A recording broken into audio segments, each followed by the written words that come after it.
مثل گداها زندگی نکنید.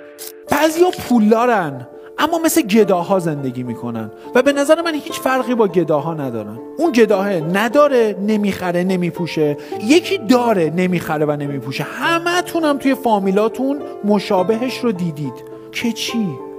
یاد نگرفتیم انگار لذت ببریم. فکر میکنیم آره مثلا این هندونه رو کمتر بخریم، امروز رفتیم مسافرت نریم هتل توی چادر بخوابیم، نمیدونم بچه هامو مدرسه خوب نفرستم حتما باید برن دولتی. یکی نداره اوکی انجام نده، اما اونی که داره و انجام نمیده واقعا خاک تو سرش.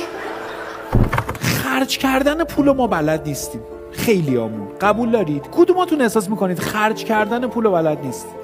واقعا هنره پول خرج کردن درست که ما رو خوشحال کنه، حالمون رو خوب. بچه یه چیز عجیب بهتون بگم، پول در آوردن شما رو خوشحال نمیکنه، پول خرج کردن شما رو خوشحال میکنه.